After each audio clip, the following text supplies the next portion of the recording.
एक दिन महाराज कृष्णदेव राय ने कहा, सभी दरबारी तथा मंत्रीगणों को यह आभास तो हो ही गया होगा कि आज दरबार में कोई विशेष कार्य नहीं और ईश्वर की कृपा से किसी की कोई समस्या भी हमारे सम्मुख नहीं।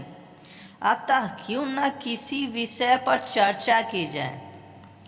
क्या आप जैसे योग्य मंत्रियों और दरबारियों में से कोई सुझा सकता है ऐसा विषय जिस पर चर्चा कराई जा सके?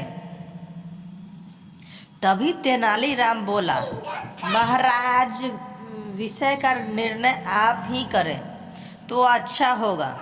महाराज ने कुछ सोचा और फिर बोले, जैसा कि आप सभी जानते हैं कि क्षत्रिय, वैश्य, शूद्र तीनों वर्ग ब्राह्मण को पूजनीय माने जाते हैं। सभी दरबारी और मंत्रियों को महाराज का यह प्रश्न बेहद सरल प्रतीत हुआ। इसमें कठिनाई क्या है महाराज? महाराज गाय को पवित्र मानते हैं। गाय जो कामधेनु का प्रतीक है। एक मंत्री ने उत्तर दिया।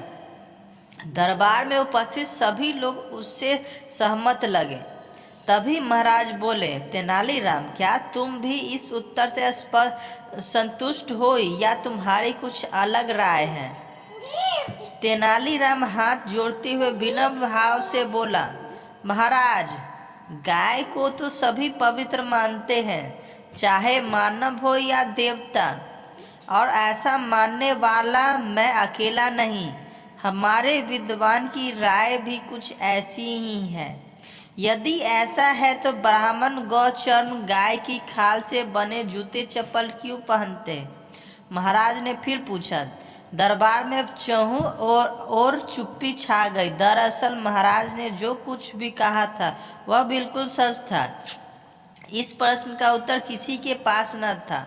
सबको चुप देख महाराज ने घोषणा की, जो भी उनके प्रश्न का संतोषजनक उत्तर देगा उसे 1000 स्वर्ण मुद्राएं पुरस्कार स्वरूप दी जाएगी। 1000 स्वर्ण मुद्राएं का पुरस्कार दरबार में उपस्थित हर कोई लेना चाहता था, लेकिन प्रश्न का उत्तर को नहीं जानता था।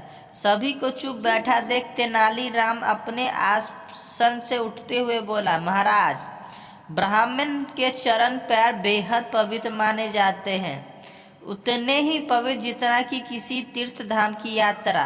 अतः गौर चर्म से बने जूते चप्पल पहनने से गायों को मोक्ष मिल जाता है। गलत तो हर हाल में गलत है। महाराज बोले, गौर चर्म से बने जूते चप्पल पहनना जायज़ नहीं कहा जा सकता, फिर चाहे पहनने वाला ब्राह्मण हो या किसी अन्य वर्ग का।